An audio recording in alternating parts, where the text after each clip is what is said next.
أعوذ بالله من الشيطان الرجيم. بسم الله الرحمن الرحيم.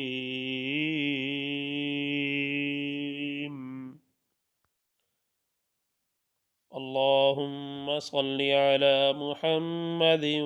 وعلى آل محمد كما صليت على إبراهيم وعلى آل إبراهيم إنك حميد مجيد.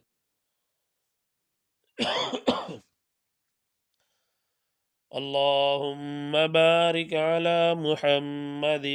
وعلى آل محمد كما باركت على إبراهيم وعلى آل إبراهيم إنك حميد مجيد. اللهم صل على محمد في أول كلامنا. اللهم صل على محمد في أوسط كلامنا. اللهم صل على محمد في آخر كلامنا. بسم الله الرحمن الرحيم. احشروا الذين ظلموا وأزواجهم وما كانوا يعبدون من دون الله فاهدوهم إلى صراط الجحيم وقفوهم إنهم مسؤولون. ما لكم لا تناصرون بل هم اليوم مستسلمون وأقبل بعضهم على بعض يتساءلون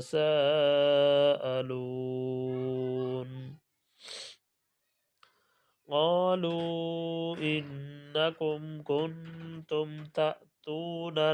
عن اليمين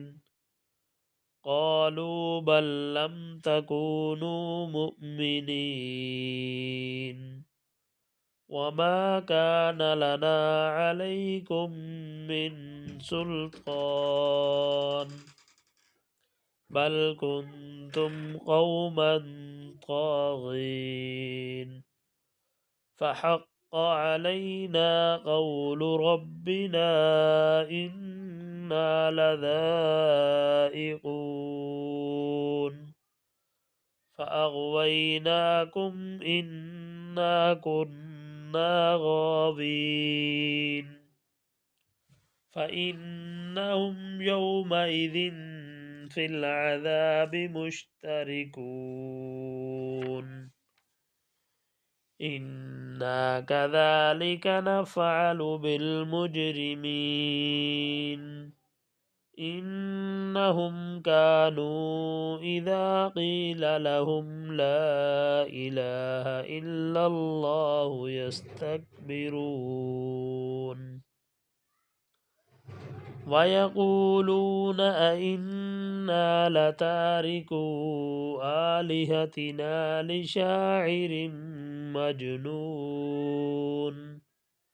بل جاء بالحق وصدق المرسلين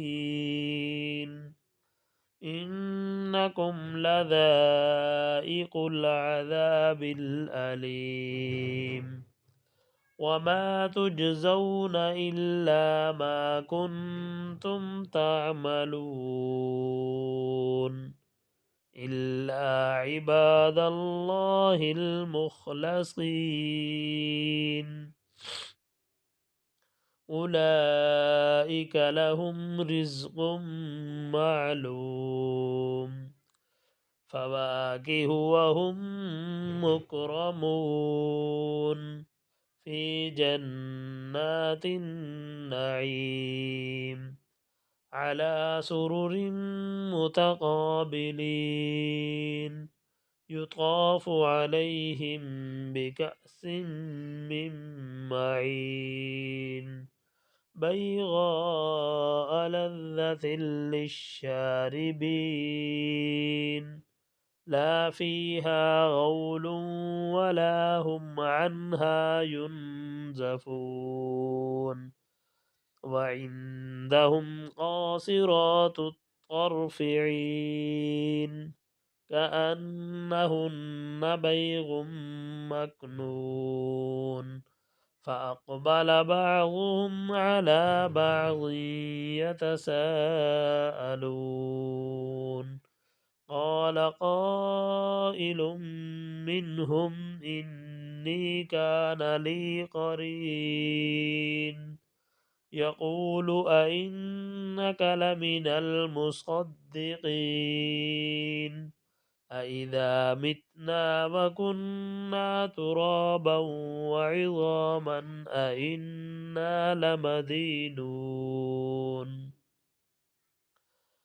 قال هل أنتم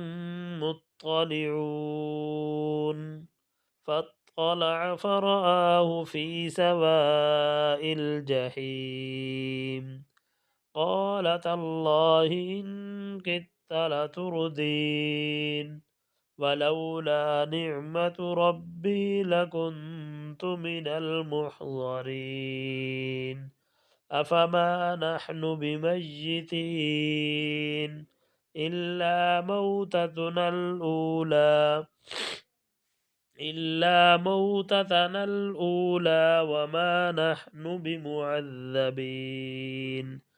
إن هذا لهو الفوز العظيم لمثل هذا فليعمل العاملون أذلك خير نزلا أم شجرة الزقوم إنا جعلناها فتنة للظالمين إنها شجرة تخرج في أصل الجحيم طلعها كأنه رؤوس الشياطين فإنهم لآكلون منها فمالئون منها البطون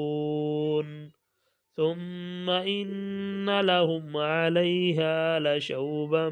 من حميم ثم إن مرجعهم لإلى الجحيم إنهم ألفوا آباءهم ضالين فهم على آثارهم يهرعون ولقد ضل قبلهم أكثر الأولين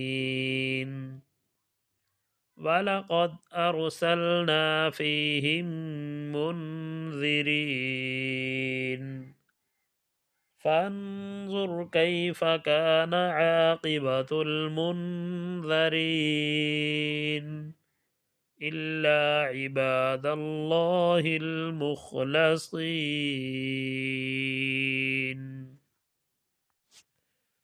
آمنت بالله صدق الله العظيم